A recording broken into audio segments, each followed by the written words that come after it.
If anybody know T.I., I know everybody at his school or high school didn't like him.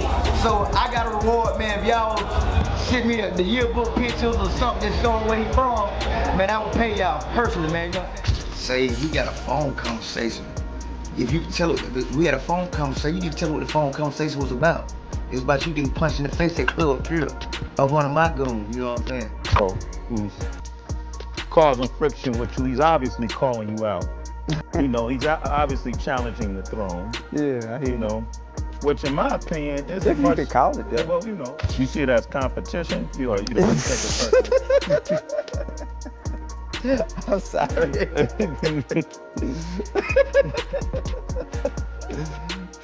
The story of T.I. and Shawty Lo is one of those wild Atlanta hip-hop chapters that shows how quickly respect can flip into rivalry.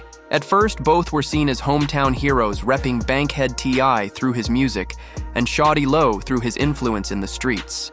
What we want to know, man, how y'all seen T.I.? Is he from Bankhead? Man, we ain't seen no wearing these bricks, man. For real, man. We already know who you be, Shawty Lo, baby, man. Why you say you pull up in that Bankhead, they already know, man. They already know who you be, man. What makes this beef unforgettable is that it didn't stay limited to diss tracks. It spilled over into interviews, live shows, award stages, and even the streets. To really understand how it got this messy, we have to rewind back to the early days before the tension exploded.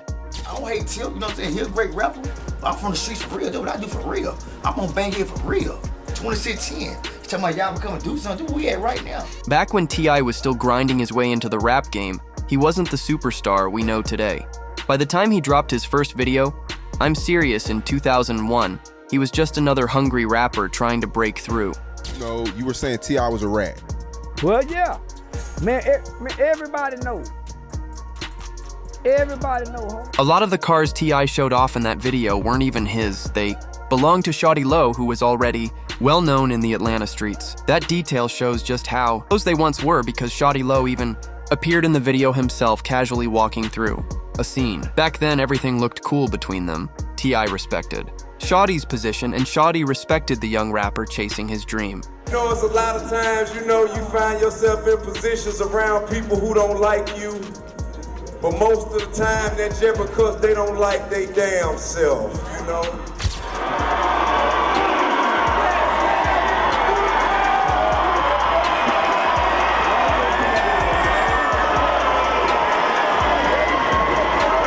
But as T.I. rose higher in the rap world and Shawty Lo started making his own move into music, that balance of respect began to shift, and not in a good way. When Shawty branched out from his group D4L to start a solo career, he figured a collab with T.I. made perfect sense. After all, he had looked out for Tip back in the day. By then, though, T.I. was a Grammy-winning superstar, sitting at the top of the South, and when Shawty reached out, T.I. turned him down, saying he just wasn't feeling the song. I had a song called Let's Get It that T-Lap would've got on. What might have felt like a small thing to T.I. cut deep for Shawty Lo, who felt brushed off and disrespected. This was where the seeds of the feud really got planted. From Shawty's side, he believed he had helped Tip shine back in the day when he didn't have to. And now, the Tip was on top. It felt like he was acting brand new from T.I.'s perspective, though. It wasn't personal. At first, he didn't even realize this was the same Shawty Lo he once looked to for guidance back when he was hustling. Tip has caught all kind of guns. Come hit the step. Remember the service? Go serve a year later on. You can't buy your... But once Tip connected the dots, he still stood firm on not doing the track. What could have been a partnership instead turned into a grudge. The real fire kicked off in 2007 when T.I. got caught up in a massive federal weapons case just hours before he was set to perform at the BET Hip Hop Awards. The feds swooped in and arrested him for trying to buy machine guns and silencers. I mean, I never looked to gain acknowledgement or recognition by mentioning anyone else's name. It was an issue with me and another person. It was an issue with me and another person.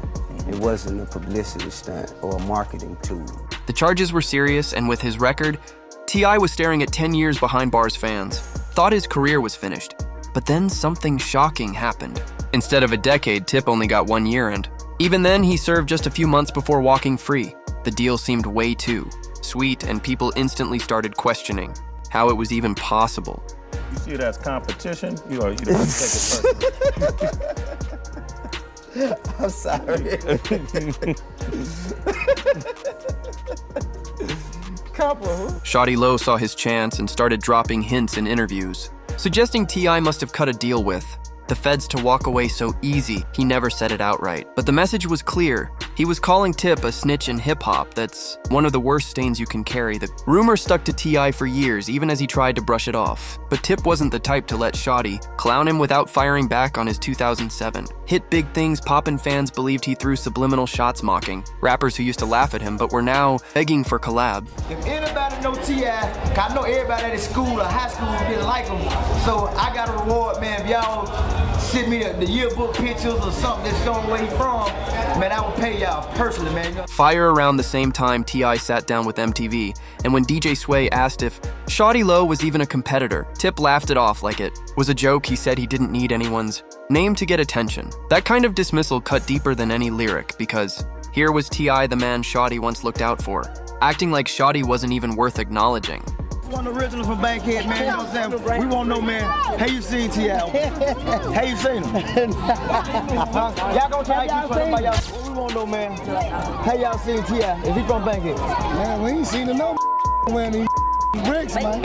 For real, man. Shawty Lo finally went all in. He started openly, questioning T.I.'s authenticity, targeting the heart of his images. Bankhead roots. Tip had always repped Bankhead proudly in his music, but Shawty claimed it was all fake. He said nobody in Bankhead even knew T.I., accusing him of fabricating his whole backstory. Then Shawty dropped his diss track, Dun Dun, firing direct shots with lines like, "Dude said he from the west side, well, it must be two sides." Hey, look, we gonna ride on up to the top of Baker Road, and then we gonna ride back down. I lead the way. That lyric hit like a bomb, sparking endless debates about whether T.I. really came from the South streets. He claimed to make it worse. Shawty even filmed himself riding through Bankhead, asking locals on camera if they knew T.I. or not. The footage was embarrassing, making Tip look like a stranger in the very neighborhood he built his image on. At that point, it wasn't just rap beef anymore. It was a direct hit on his credibility as both a man and an artist. News: an exit ramp on I-285 is back open after a deadly crash in South Fulton County. We're learning more this morning about the man killed in the wreck, local rapper Shawty Lo. By this point, Atlanta was buzzing about the feud. Fans were picking sides, the media was eating it up, and every diss track or interview only poured more fuel on the fire. T.I. finally clapped back with his own diss, "What's up? What's happening?" where he went straight at Shawty Lo. To make the statement even louder, he shot the music video in Bowen Homes, a neighborhood tied to Shawty himself. It was a bold move. Tip was basically planting his flag in Shawty's territory, showing he wasn't scared to face him in his own backyard. In the track T.I. mocked Shawty's whole act, clowning him for driving around Bankhead, asking locals about him. He doubled down on his claim as the real king of Atlanta, saying the street still respected him. No matter what rumors were flying, the beef had now gone from subliminal shots to direct hits, and there was no turning back. By late 2008, the feud between T.I. and Shawty Lo had become one of the biggest stories in Atlanta hip-hop with the streets. Watching closely to see what would happen next, both rappers had thrown heavy shots, and instead of cooling off the energy, just kept building. Things finally boiled over at the Dirty Awards in Atlanta that November night that went down in history. For all the wrong reasons. Both T.I. and Shawty pulled up deep with their entourages, and you could feel the tension before the show even started. Everyone knew something could go left, and that's exactly what happened. At first, things stayed under control, but when Shawty hit the stage, he turned up the heat by performing his diss track Dun Dun. That was like striking a match in a room full of gasoline. Members of T.I.'s camp weren't having it, and reports say they started tossing chairs. On stage, while Shawty was still performing, security rushed in and shut the show down to keep it from turning into a riot. Even during that short break, the tension didn't ease. Word is T.I. and Shawty actually crossed paths backstage for a moment. It looked like they were ready to squash things. They even shook hands in front of witnesses. But if there was peace, it didn't last. When the show picked back up and T.I. hit the stage, he couldn't resist throwing shade right back at Shawty T. Throwing shade at Shawty Lo in front of the whole crowd was the final straw. Both camps were already on edge, and that moment lit the fuse. Suddenly, the entire award show exploded into chaos. A massive brawl broke out between T.I.'s crew and Shawty's crew right there in front of everyone. Punches were flying, chairs were getting tossed, and the whole place turned into pure madness. Police had to step in fast, and they didn't hold back. They even used pepper spray to calm the crowd. And in the middle of it all, Shawty Lo himself caught a face full of it. The chaos was so wild that the Dirty Awards went down as one of the craziest moments in hip-hop beef history. After that night, the feud wasn't just about words or records anymore. It became the talk of the whole rap industry. Every blog, every media outlet, every fan had an opinion. Shawty Lo kept the pressure on clowning T.I. in interviews and even spreading rumors that Tip had been punched during the fight. For a while, it felt like the beef would never end. Fans expected more diss tracks, more interviews, maybe even more street fights. This was bigger than music. It was about pride, respect, and legacy. But then something unexpected happened. After months of back and forth both, men decided it wasn't worth dragging out forever. Atlanta was watching, and the city didn't need two of its biggest names tearing each other apart. So, in a surprising move, T.I. and Shawty Lo officially squashed the beef. To prove it was real, they even performed together on stage at T.I.'s club in Atlanta. That moment sent shockwaves through the culture. After all the insults, diss tracks, and chaos, seeing them side by side showed that not every hip-hop beef has to end in tragedy. For Atlanta, it was a powerful symbol of unity. Two men who had once been at war now standing together. From there, both rappers went on to build their legacies in different ways. T.I. kept climbing higher, cementing his place as one of the South's greatest with hits albums and mainstream respect. Shawty Lo never reached the same commercial success, but he stayed a respected figure in Atlanta. Man who made his mark through D4L, his solo work, and his unforgettable presence in the city. The feud, eventually, became more of a memory, a wild story fans brought up whenever classic Atlanta rap drama was mentioned. But even when the dust settled, the chaos they created together became part of their legacies. Unfortunately, Shawty Lo's story didn't end there. But peace in music didn't last forever. On September 21st, 2016, Atlanta woke up to heartbreaking news. Shawty Lo had passed away in a tragic car crash. That night started like any other. He was at the Blue Flame Lounge, a famous strip club in the city, hanging out with friends and enjoying himself around 2 in the morning. Shawty left the club in his Audi A7 with 2 women in the car. According to reports, he was driving fast, and the women even asked him to slow down. Sadly, he didn't listen. In an instant, everything went wrong. Shawty lost control of the car, which flew over a guardrail and smashed into 2 trees. The crash was violent, and because he wasn't wearing a seatbelt, Shawty was thrown from the car. By the time paramedics arrived, it was too late. He was gone. The 2 women inside survived, but what happened next shocked fans. Even more, reports claimed they grabbed the money Shawty had on him before leaving the scene. That detail left people angry, hurt, and confused. What made the tragedy even harder was the timing. Just a week before Shawty had lost his father, he'd even recorded a tribute song called "Letter to My Father." Then suddenly he was gone too. The timing felt eerie, and it led to wild theories online, with some believing the crash wasn't just an accident. But in the end, no real evidence ever proved foul play. The truth seemed simple. Shawty Lo was driving too fast without a seatbelt, and it cost him his life. Still, the loss was devastating. Atlanta didn't just lose a rapper. It lost a cultural figure who carried a piece of Bankhead's identity. Shawty was more than his music. He was known for keeping it real, representing his neighborhood and sparking one of the most unforgettable feuds in hip-hop. History tributes poured in immediately, and despite all the tension between them, I was one of the first to honor him. He went on Instagram posting a heartfelt message calling Shawty Lo a pioneer, a legend, and someone who left a lasting mark on Atlanta's music scene. Their beef may have been messy, but the way people reacted to his death proved something important. Deep down, the respect between T.I. and Shawty Lo never fully disappeared. Other Atlanta artists paid tribute too. Metro Boomin posted a studio picture, with Shawty, Future, and Young Scooter writing, "Long live the King of Bankhead." Future reminded fans that legends never die, saying Shawty's name would always carry weight in the city. Lil Yachty honored him by sharing an old interview clip, while Gucci Mane, of Shawty's longtime friends, simply posted, "Damn it man, R.I.P. Shawty Lo." The entire Atlanta rap scene came together in grief. For younger artists, his death was a reminder of just how much Shawty Lo and D4L paved the way. Without their wave, Atlanta's rap sound might not have blown up in the mid-2000s the way it did. People often underestimate just how big D4L's influence was. Their hit, Laffy Taffy, wasn't just a fun dance anthem, it was a cultural moment. That helped shift the sound of Southern rap. Shawty Lo built that lane and kept pushing, making sure Bankhead always had a voice in the rap industry, even when critics didn't take D4L seriously.